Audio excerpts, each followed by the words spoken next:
Halo para mahasiswa yang terhormat, ini di dalam perkuliahan pertama, kita mau membahas tentang sinderesis. Yang di dalam question sebelum ini, kita sudah mengatakan bahwa sinderesis itu adalah habitusnya hukum kodrat manusia. Summa Theologiae, prima pars, question 79, artikel 12. Nah, lihat bahwa Thomas Aquino tidak menulis satu buku tentang hukum kodrat manusia. Maka kita harus ambil ide-ide itu dari bagian-bagian berbeda. Di dalam kasus ini, kita hampir selalu pakai Summa Theologiae. Dari Summa Theologiae, dari isinya Summa Theologiae, kita bisa menyatukan ya teorinya hukum kodrat manusia Thomas Aquino. Di dalam bagian pertama sebelum UTS, kita sudah mengetahui definisi hukum menurut Thomas Aquino dan juga 4 macam hukum yang ada menurut Thomas Aquino. Salah satu antara 4 itu adalah hukum kodrat manusia. Benar? Nah, sekarang secara khusus kita mau melihat hukum kodrat manusia. Yang pertama, di dalam pertama itu kita melihat bahwa hukum kodrat manusia itu bukanlah habitus.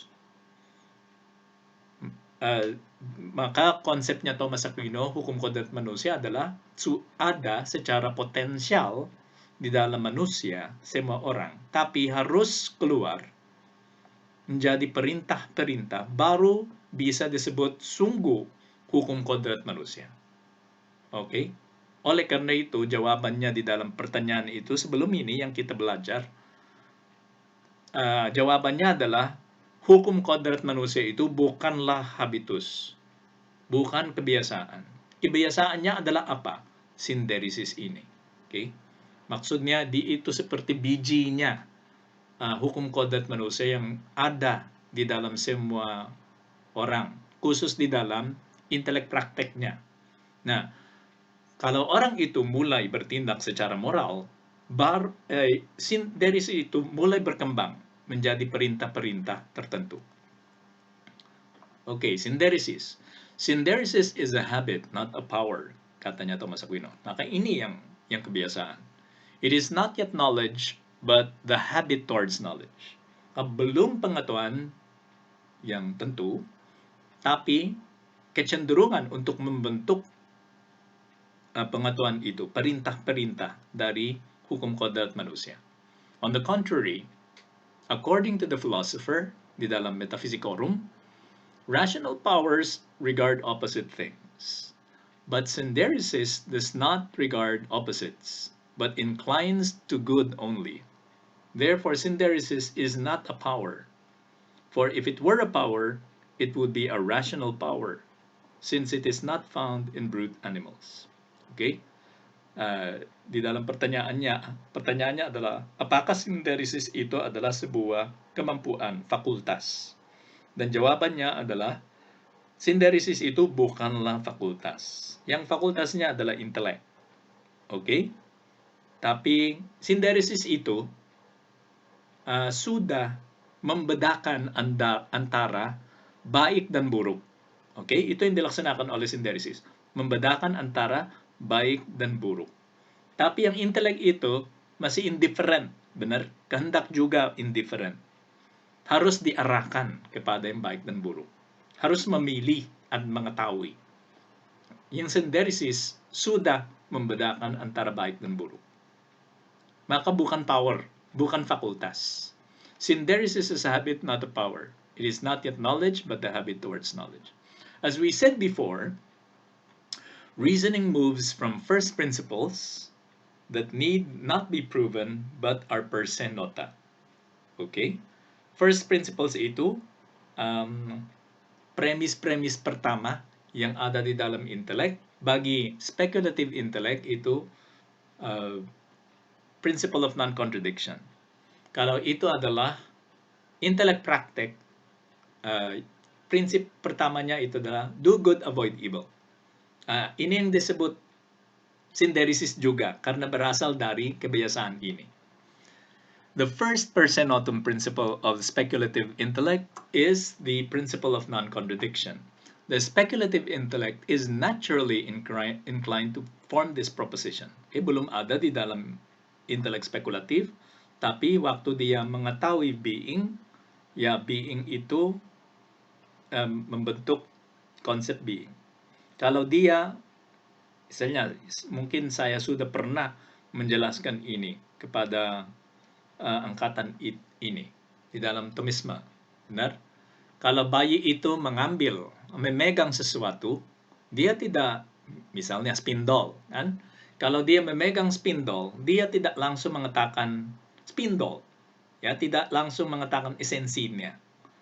Apa yang dipikirkan oleh bayi waktu dia memegang spindol? Ada sesuatu, oke? Itu adalah being. Sesuatu itu adalah being. Maka konsep being ada yang mengada itu ada di dalam pikirannya. Oke? Pengada, being ends. Nah, setelah itu setelah dia memegang spindle, dia memegang bola misalnya. Dan di dalam pikirannya dia berpikir, loh, bola yang barang ini bukan barang yang ada yang dulu. Maka ini, yung dulu itu being, kalau itu yang being, maka yang ini, yang baru ini, non-being itu, yang lain, benar? Maka sudah terbentuk di dalam pikirannya, being and non-being. Langsung, secara natural, dan secara, karena potensialitasnya, karena kebiasaannya itu mengarahkan kita kepada itu, terbentuk principle of non-contradiction. Being is not being. Yang in spindle bukanlah bola. Oke? Kalau kita sudah tahu spindle dan bolanya. Tapi kalau kita belum tahu bahwa itu spindle atau bola, yang ini bukan itu. Benar? Itu. Being is not non-being. Itu yang maksudnya principle of non-contradiction. It is immediately formed after the intellect knows esse. Okay? Langsung terbentuk waktu pikiran kita itu mengetahui esse. The habit that inclines us to the first principle is called the understanding of first principles.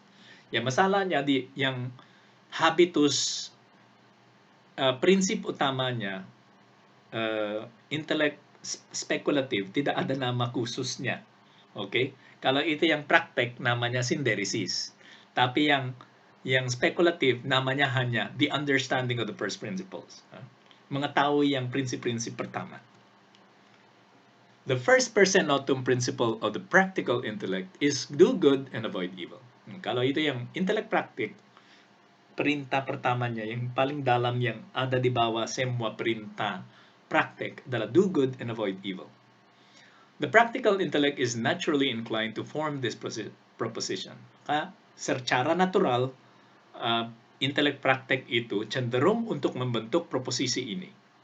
It is immediately formed after the intellect knows bonum. Okay? Di dalam spekulatif, waktu spekulatif itu, intellect spekulatif itu, sudah tahu esse, dia langsung membentuk being is not non-being. Kalau di sini, yang intellect praktek, waktu kita tahu bonum, yang baik, langsung terbentuk do good and avoid evil. Lakukanlah yang baik, jangan melaksanakan yang buruk. The habit that inclines us to form this principle is called synderesis. Maka habitus yang mengarahkan kita kepada pembentukan prinsip ini adalah synderesis, menurut Thomas Aquino. Principles and habits. Oke, ini tabelnya. Maka kalau ya ada di dalam kolom pertama disebut macam intelek yang ada. Setelah itu habitus. Oke, kebiasaan natural yang terkandung di dalam intelek itu, dan konsep pertama yang masuk di dalam intelek itu, prinsip pertama atau proposisi pertama yang terbentuk di dalam intelek itu. Maka kalau itu speculative, habitusnya adalah understanding the first principles, dan first conceptnya, konsep pertamanya spekulatif adalah esse, dan proposisi pertamanya spekulatif adalah principle of non-contradiction. Okay? Nah, kalau itu adalah practical intellect, intellect praktek, kebiasaannya yang mengarahkan dia kepada pembentukan first principle ini adalah synderesis. Itu namanya kecenderungan untuk membentuk first principle. Okay? Dan first concept, konsep pertamanya practical intellect adalah bonum. Okay? Dan setelah itu sudah ada, baru practical intellect praktek itu bisa membentuk premise do good and avoid evil. Okay, yang ini is not being is not non-being, speculative intellect. Okay? Kalau dibuat menjadi proposisi. The differentiation into habit principle system allows the intellect to remain tamquam tabula rasa. Karena di dalam sistem ini, yang habit yang terkandung, ya, semua manusia lahir dengan habit itu. Karena kita pakai sistem ini, maka intelek itu tetap tamquam tabula rasa. Tidak ada yang tertulis di dalam intelek itu. Karena walaupun ada isinya itu masih kecenderungan, belum proposisi. Oke, belum judgment. Nah, kalau belum judgment, belum actus, maka intelek itu tetap di dalam potensialitasnya, belum menjadi actus, masih habit. Nah, dengan sistem habit principle itu, kita menyelamatkan tamquam tabula rasa. Ajarannya Aristoteles bahwa kita lahir dengan intelek yang tamquam tabula rasa. Seperti papan tulis yang masih bersih, tidak ada yang tertulis di dalam papan tulis itu. There is no a priori knowledge. Maka di dalam kasus ini tetap tidak ada pengetahuan a priori. Okay? Di dalam sistem filsafat lain ada beberapa yang sudah ada a priori-nya. Misalnya Kant, ya. Kant punya kategori yang a priori, sudah ada. Kita lahir dengan itu, walaupun kosong, kan? Itu katanya Kant. Maka mirip yang Thomas Aquino, tapi bukan proposisi, kan? Dan ada beberapa seperti yang Santo Anselmus katanya semua kita sudah punya konsep Tuhan yang jelas, oke? Konsep Tuhan yang jelas. Maka itu a priori knowledge. Tapi klaimnya Aristoteles dan Thomas Aquino, manusia ini tidak punya a priori knowledge. Dia tidak mengetahui sesuatu waktu dia lahir. Dia tamquam tabula rasa. Seperti papan tulis yang belum ada tulisannya, yang tertulis di sana. It allows all men to have the same root basis for the truth of proposition. Saat sama, karena ada habitusnya yang knowledge of the first principles dan synderesis, kita punya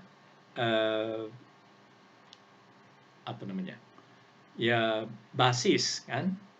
Ada standar untuk kebenaran. Oke? Ada standar untuk kebenaran, ada standar untuk kebaikan. Walaupun belum ada premisnya, belum ada proposisi tertentu, tapi kecenderungan sudah ada. Supaya semua kita bisa memiliki standar untuk kebenaran dan kebaikan, kita perlu habitus-habitus itu. When there is no a priori knowledge, then the principle nihil intellecto nisi prius insensus still applies. Maka kalau kita menetapkan prinsip ini atau sistem ini di mana ada habitus dan prinsipnya, selain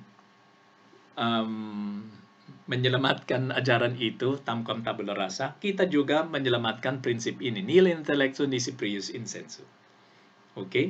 Tidak ada isinya intelek itu tidak ada isinya kalau itu tidak masuk melalui indera. Oleh karena itu bersih, kosong inteleknya. Karena hanya bisa ada sesuatu di dalam intelek kalau itu masuk melalui indera. This principle gives importance to sensible knowledge and science. Maka kalau kita menyelamatkan prinsip ini, kita menghargai pengetahuan indrawi sama ilmu pengetahuan, science. The system is coherent and straightforward. Okay? Maka kalau kita menetapkan sistem ini, itu koheren dan ya gampang kan, simple, sederhana. Ya, ini yang kita bisa belajar dari question itu. Saya tidak menjelaskan semua isinya question.